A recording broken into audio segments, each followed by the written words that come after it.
Hello and welcome to the latest episode of Empire Sports Talk. I'm your host, Roman Gennaro. With last night's 115-101 victory, the Cleveland Cavaliers got their third win in the NBA Finals against the Golden State Warriors. If you're keeping track, Cleveland has 3, Golden State has 3. That means the two best words in sports. Game 7, Sunday night in Oakland. I'm interested to see how this shakes out because for me, these playoffs haven't been anywhere close at all. The first couple games, the Warriors made headlines by winning both games by what was it, combined 48 points, and then in the last two games, Cleveland has basically last night's game wasn't even as close as the final score. The final score had it at 14 points, and that's only because Golden State knocked down a couple threes at the end of the game when it was already out of reach. At one point, I believe Cleveland was up 26-9 in the first quarter. The score at the end of the first was somewhere around 30-11. So this game was never close, and the final score doesn't even tell you because, like I said, Golden State scored a lot at the end. So the last couple games, Cleveland has blown it out. The first couple games, Golden State has blown it out. We have to hope that Game 7 is different. I'm not counting on it because these entire playoffs have been blowout after blowout. Even I mean, to say something is a series again, because that's what we like to say. We like to see a team goes up 2-0, and then the losing team gets one back, and we're like, oh, it's a series. Oh my gosh, no. It might be a series numbers wise, game wise, but for the most part in these playoffs as a whole, no series has been competitive. It's just blowout after blowout. The winning team changes, making the series in games wise close, 2-1, 3-2, whatever. But for the most part, they have not been close. The best game I saw in the series was one of the games between Oklahoma City and Golden State, where it came down to the final seconds, and that was pretty much the only game in the playoffs that did that. So we can only hope that Game 7 is different. Game 7 is the game we've been waiting for. And I find it interesting. The last two games, LeBron James has scored 41 points in both games. And that was with his team's back against the wall. What we're seeing now is vintage LeBron James. Everybody's saying, oh, he's just a role player now. Oh, he's not an A-plus player in this league anymore. He's only 31. Since when is that over the hill? Since when? I mean, it's a young man's game. It's a young man's league. But 31 is still in his prime. We just don't think he's in his prime because the last couple of years we've seen him take the role he needs to take with the high-caliber players of Kyrie Irving and Kevin Love and even J.R. Smith and Amon Shumpert. He's doing what he needs to do. He's being a role player. But make no mistake, this is his team. He is still one of the best players in the league, if not the best. And the last couple of games, he showed us that. With double-doubles in both games, 41 points. And last night, he went on a tear where he scored, 18, 20 points in a row for the Cavs. And let me tell you something. One of the best performances I've ever seen was in the 2007 Eastern Conference Finals, I believe, between LeBron James's Cavs the first time and the Detroit Pistons. It went to overtime, and LeBron, between regulation and overtime, scored 29 straight points. And that was one of the most unbelievable things that I've seen in sports, and it happened again last night. This is vintage LeBron James. LeBron James is making sure this series does not end. And I'd like to say that, it's hard to bet against Golden State in Oakland. They've been so good this year. They only lost twice. But at the same time, it seems like all momentum, every ounce of momentum is on the side of Cleveland right now. Golden State was up 3-1. Draymond Green was suspended. And then, Kyrie and LeBron both had 41 in that game, got it 3-2. And it's like, okay, well, they need Draymond to win, so he'll come back and they'll be fine. No, that game was not competitive. It's now Game 7 in a series that was 3-1 that many people thought would be over in 4 or 5 games. It has now gone 7 games, and you can see the Warriors are starting to get frustrated. arguing over every foul that's called on them, getting into foul trouble. Last night committing a lot of turnovers, a lot of bad passes, a lot of sloppy stuff. And then to top it all off, Steph Curry, the most level-headed player in the league pretty much, picks up his sixth foul and throws his mouthpiece in frustration, throws a tantrum basically, and gets ejected from the game. I don't know what kind of implications this will have, seeing as he was already fouled out when he got ejected. I don't think those kind of things carry over, but that'd be interesting to see. He did get fined $25,000, as did Steve Kerr, for his comments. And Stephen Curry's wife, Alicia Curry, tweeted that she thought the games were rigged for money or whatever, money or ratings, and that's not the first time we've heard that. That's not the first time I've thought that. But then that tweet was deleted, and so it's not up there anymore. But my point being, now, it's been fun to watch the Warriors. They got 73-9. They're the quote-unquote best regular season team ever, which I think is complete crap. I don't know if I can say crap, but it's ridiculous. If you look at the 95-96 Bulls who finished 72-10 and the league that they played in versus the league that the Warriors play in now, it's no contest. The 95-96 Bulls would annihilate the Warriors, and I think it's even more obvious when we've seen what the Warriors play like when they're frustrated, what they play like without Draymond Green. Draymond Green is the MVP of that team. Colin Cowherd said on his show the other day, Stephen Curry may be the unanimous MVP, but he's not even the MVP on his own team. That is Draymond Green. Double-doubles at the very least, most of the time triple-doubles every single night. He's the toughness on that team. It seems like they have no other toughness. The Warriors have been called quote-unquote soft. I don't know if that's fair. Because you don't get to 73-9 by being soft. You would get pushed around so much. But what I do think is happening is in the last couple of years, especially this year, the Warriors have become the rich kid, the child that has grown up with the silver spoon in their mouth. And what I mean by that is they've been given all the riches, everything. They've been winning, they've been getting everything, and at the first sign of they might not get something that they want, they throw a tantrum. Steph Curry, I'm looking at you. Because I feel like the Warriors need to lose.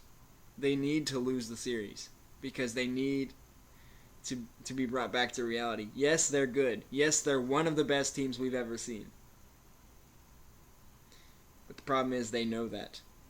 And I get it. If you're one of the better teams in any league's history, you're going to have some confidence, you're going to have some swagger. But have some class too. I mean, the Steph Curry just running up and then stopping cold like 20 feet outside the three-point line to shoot it just because he can.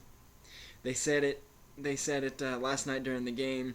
He took this long range three from the wing. It was almost to the logos, and they said that's the kind of shot that you would get yelled at for taking because it's so ridiculous. But Steph Curry gets a pass because he can make it. Let's not give him a pass. It's cool that he can make it, but just to shoot it just because he can, to show off or whatever. Don't know. It seems like he's morally against going to the basket right now, and when he does, he tries to showboat down there too. That's the whole way that LeBron James blocked him last night because he tried to reverse hands when he didn't need to, and he got blocked. And I mean, Steph Curry's wife can say everything she wants about it being rigged, but if they lose, if they play cocky, they play cocky. I mean, even in the 9 regular season losses that the Warriors had, you could tell they expected to go 82-0. Every single time they lost, no matter who it was to, they looked like somebody just shot their dog. They looked like they had something stolen right out from under them, and that it wasn't fair. And in the society we live in, for participation trophies and not hurting anybody's feelings and political correctness, sports needs to stay the same. Don't, get tough. Deal with it. You're not going to win everything. And I think that the only way that the Warriors are going to keep the debate alive between who was the better team between them and the Chicago Bulls in 95-96 is if they win this championship. If they don't, which as it stands right now I don't think they will, then it's over. It's not even close.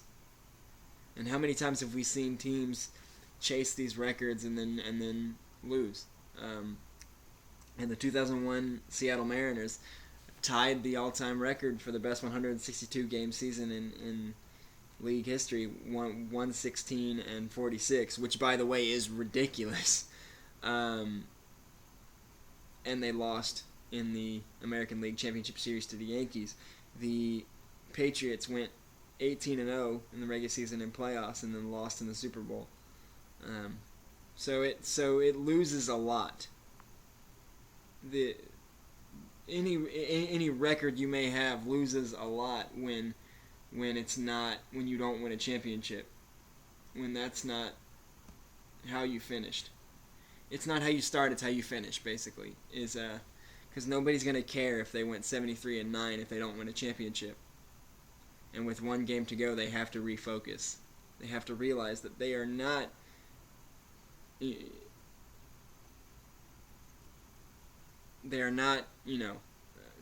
as better as everybody else as they thought they were. They thought they were going to come in and they were going to beat the Cavs 4-0, and a lot of other people did too, 4 or 5. And I didn't buy it. This is a classic comeback story for LeBron James. And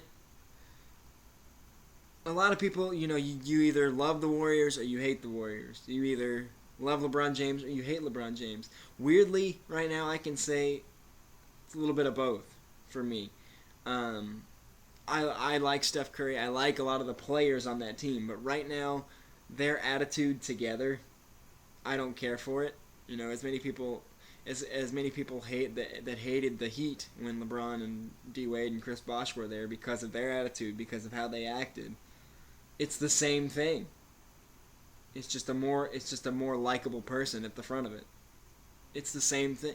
And I like those players, but the way they're acting is not right. So I don't like this. I don't like the way that they're running things. I mean, if you're Steph Curry and you shoot a 3 and you turn around knowing it's in and run the other way before it's even in and you showboat about it, I'm not okay with that. I am not okay with turning away from your shot because you know it's in. I am not okay with sinking a 3 and then telling the opponent Game 7. I mean, there's trash talk and then there's over the top. And I'm not cool with that. And if you're sitting on the bench and like they did in the regular season, if you're sitting on the bench in the fourth quarter like Steph Curry did, 14 times, and you're not paying any attention to the game, if you're not, if you're just chilling and laughing and doing whatever, no, be invested in the game. Do not get cocky. And when you get cocky, things like this happen. You blow a 3-1 lead and have to play a Game 7. And, same thing happened with LeBron. Everybody loved him. I was a big fan, and then he went and did the decision, and then he lost a lot of fans, lost a lot of respect, went to Miami, won a couple championships, and now he's back in Cleveland. Much like a Monday morning quarterback, I understand that now. I don't like the way he did it. I don't like the decision. I don't think that was the way to go at all. I'm never going to defend that. But I understand his number one goal for his entire career has been bring a championship to Cleveland. He's from Akron, Ohio. He grew up around Cleveland. It's his home, and that was his number one goal the entire time, was to bring a championship to Cleveland. And with the number of years that he spent in Cleveland, not having the right support, not having the right team, that's going to take its toll on you. And he was there for a number of years. For what? 5 years. He was there 5-6 years. Having the expectations that he had, the next Michael Jordan, over and over. Before he was in high school. He was being said the next Michael Jordan.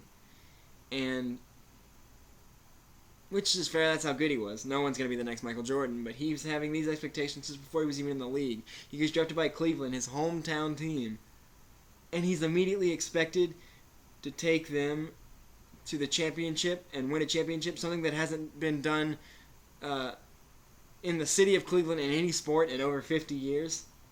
And he's, year after year, getting so close, even getting to the finals and not making it. That's going to take its toll. Because of those expectations, it was weighing on LeBron. And you could see, he went to Miami to get his championship, to get that out of the way, to get that monkey off his back. But he never stopped wanting to bring a championship to Cleveland. He went and he got his championship. He did what he came to do to Miami. He went to Miami to get a championship. He got it. That was done. That monkey was off his back. That criticism was over. He got his championship. He comes back to Cleveland to do what he started, to finish what he started. And how often do we teach our children and our students and if we're teachers, how often do we teach finish what you started? He's doing that. People might not like what he did in the middle. People might not like, they think he deserted, or they think that he gave up on Cleveland. No. His expectations were so high, so unfair, that he had to go get his championship. If he had continued to fight through Cleveland, through all that, he probably still wouldn't have one. Let me give you a fact here. If LeBron James had not left the Cleveland Cavaliers for the Miami Heat, they would not have had the worst record in the league.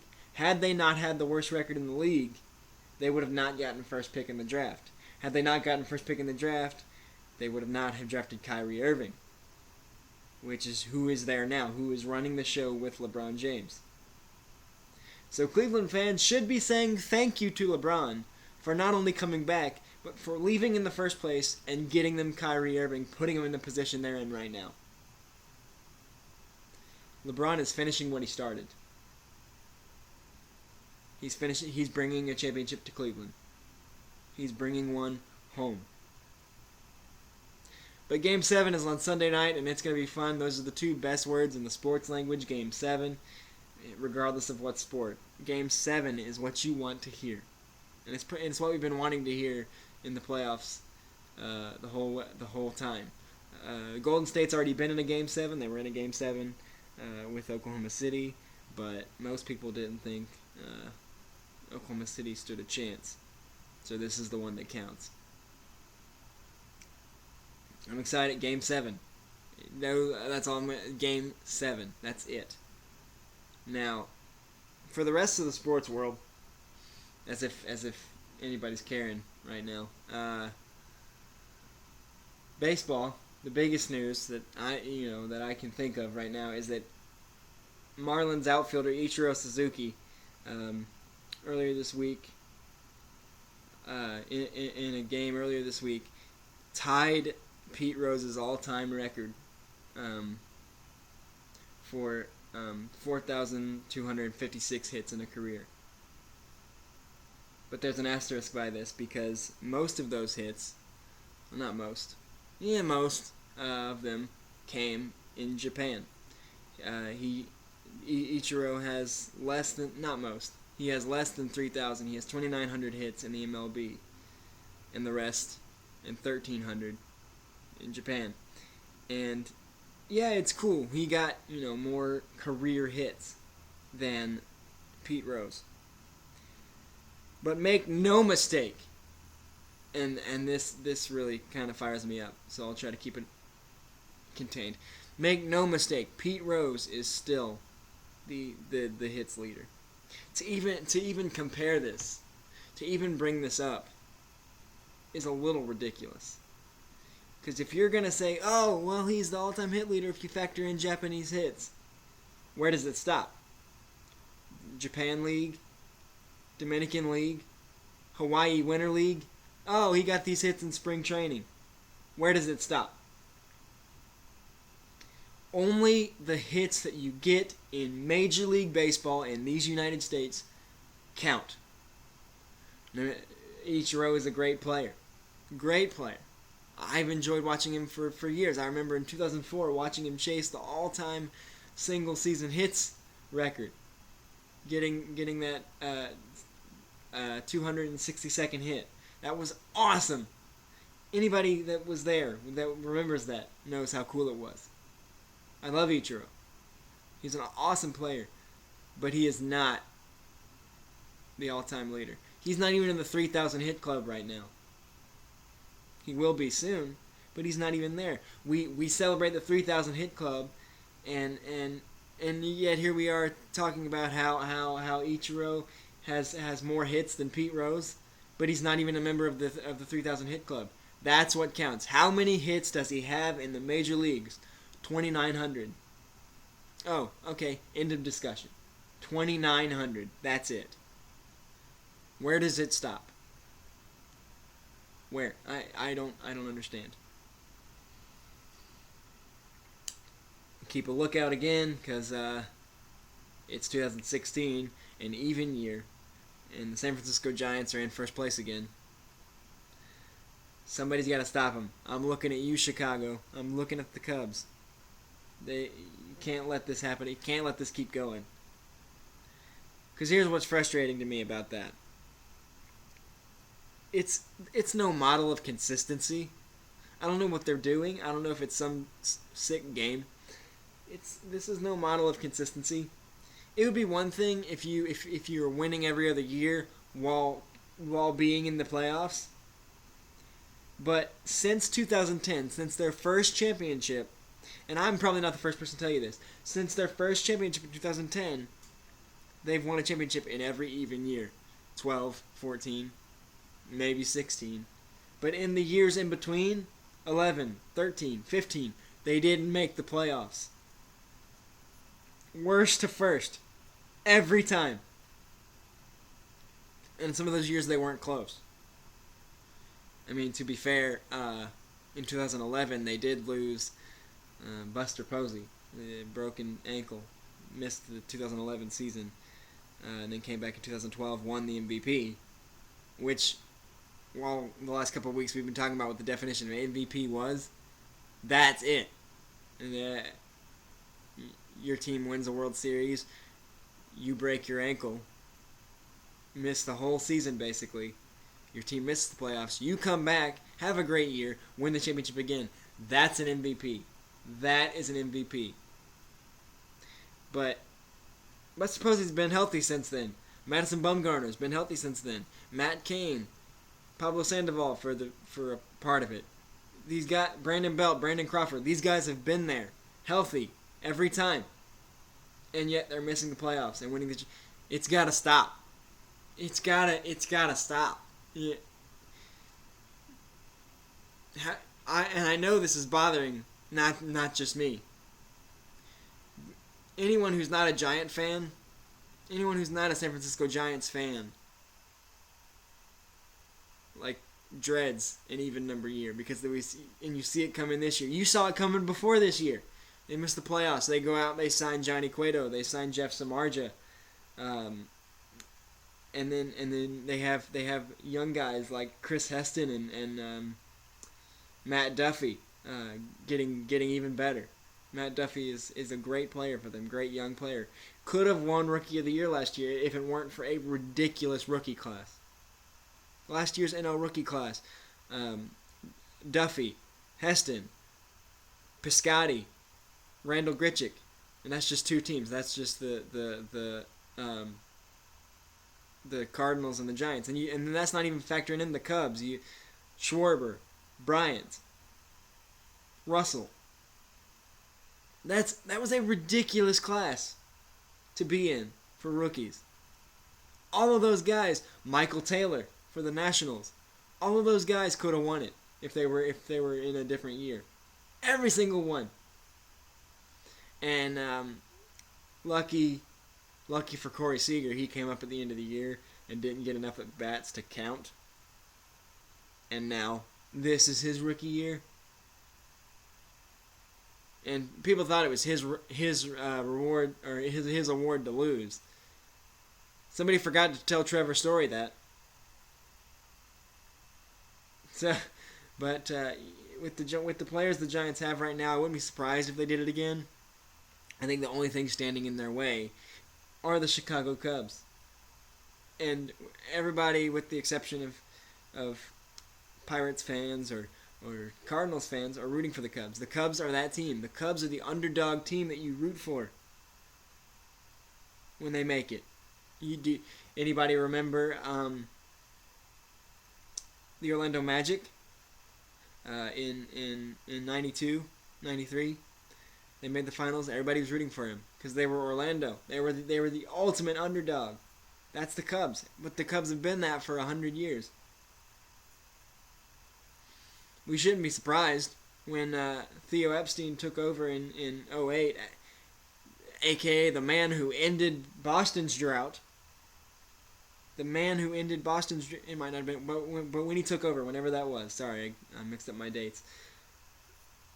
Theo Epstein was the man responsible for ending Boston's 84-year drought. And when he announced that he was taking a job with the Cubs, Cubs fans freaked out, and for good reason. Theo Epstein is the Magic Man. Theo Epstein's King Midas. Whatever team he touches turns to gold. I think with all the talk about how good the Cubs are now, we're forgetting, which is hard, but we're forgetting the troubles that their fan base went through. It's been over 100 years. They have never won in Wrigley Field. Wrigley Field's over 100 years old. They've never won a championship there. This is it. They're trading for guys. They got Jason Hayward, Ben Zobrist. They want more. Apparently, the rumor is they want Joey Batista. They want to make sure they end this. And it's not a matter of greed. It's not a matter of chasing the 116 win mark, which they're on pace for, by the way. It's about ending the long suffering of a city, of a sports franchise. And anybody who is a fan of any sports team in any league understands this, except for Yankees fans.